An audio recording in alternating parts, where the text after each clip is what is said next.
Hi dear students, welcome back to एक academy once again. तो ये पर्टिकुलर क्वेश्चन आपका 4I है, जो कि महाराष्ट्र स्टेट बोर्ड के टेक्स्ट बुक से लिया गया है, न्यूक्लियर केमिस्ट्री चैप्टर से।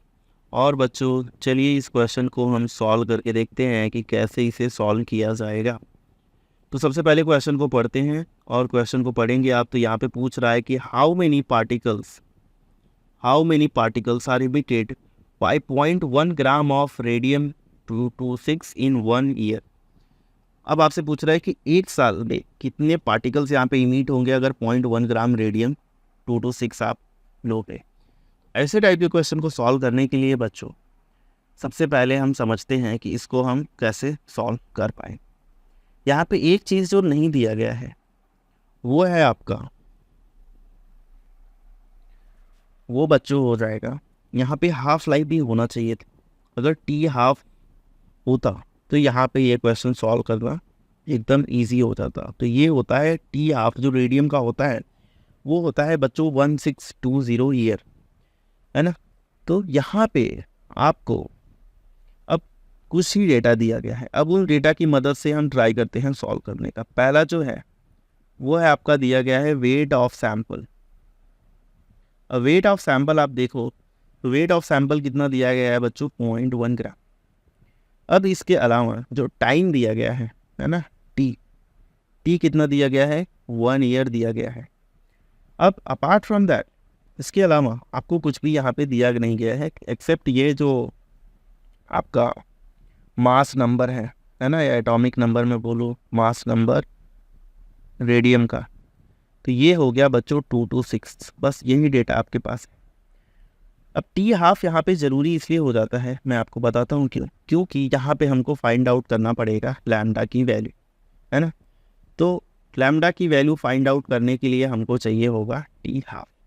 क्योंकि बच्चों क्या होता है, यहाँ पे जो फार्मूला हम यूज़ करने वाले हैं, है ना, यहाँ पे जो फार्मूला हम यूज़ करने वाले हैं तो बेसिकली होता क्या है, rate of DK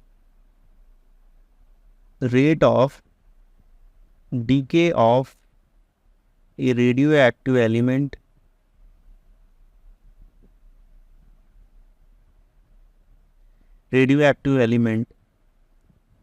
at any instant is proportional to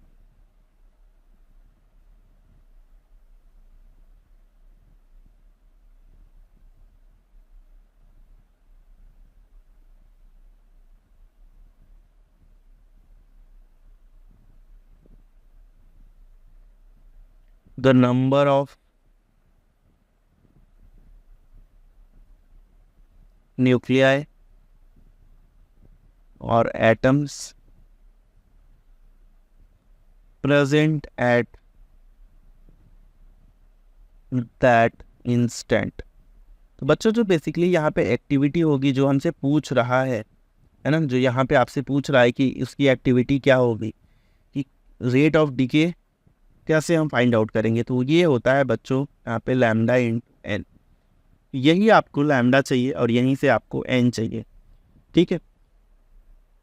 तो एन क्या है, ये है आपका नंबर ऑफ न्यूक्लियाई, ठीक है। और लैम्डा क्या है, ये आपका डीके कांस्टेंट।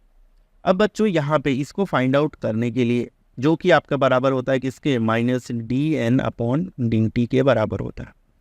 अब इसको फाइंड आउट करने के लिए ही हमको चाहिए क्या, टी हाफ। तो बच्चों यहाँ पे लैम्डा अगर मैं निकालूं तो ये हो जाएगा 0.693 अपॉन टी हाफ, यही होता है। तो यहाँ पे बच्चों हो जाएगा 0.693 अपॉन 1620। तो अगर आप इसको कैलकुलेट करेंगे तो ये आ जाएगा बच्चों, लॉग एंड डी लॉग का वीडियो आपको डिस्क्रिप्शन में मिल जाएगा, आप उसकी हेल्प से कर सकते हो, बट मैं यहाँ पे डायरेक्टली कर दे रहा हूँ। अगर आपको चाहिए तो बताना, एक कंप्लीट वीडियो का सेशन बना दूंगा जिसमें मैं लॉग की हेल्प से ही सारे सॉल्व करूँगा, ठीक है। तो ये आपकी लैम्डा की वैल्यू निकल, ठीक है। हम इसको ईयर में इसलिए भी ले रहे हैं क्योंकि यहाँ पे हमको एक साल में पूछ रहा है, तो ये हमारा रिलेवेंट है, ईयर में लेना, ठीक है।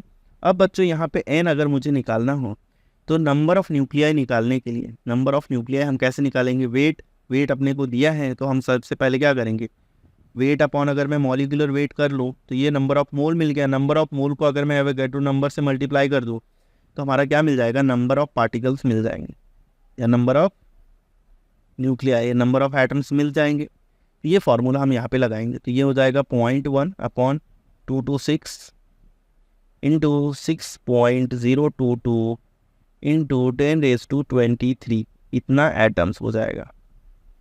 ठीक है, तो ये आ जाएगा बच्चों आपका 2.665 इंटू 10⁻20 एटम्स। ठीक है, तो ये आपका वैल्यू मिल गया।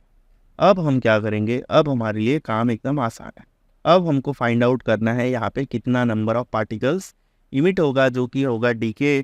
तो जो कि रेट ऑफ डीके यानी एक्टिविटी, तो हम अगर फाइंड आउट करें तो that is equal to lambda into N. तो लैम्डा की वैल्यू है बच्चों 4.28 इंटू 10⁻⁻4 इंटू 2.665 इंटू 10⁻20, है ना।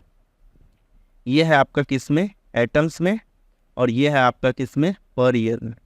ठीक है, तो ये हो जाएगा आपका एटम्स पर ईयर। तो यहाँ पे आ जाएगा 1 इसका जो आंसर आएगा 1.141 इंटू 10⁻17 एटम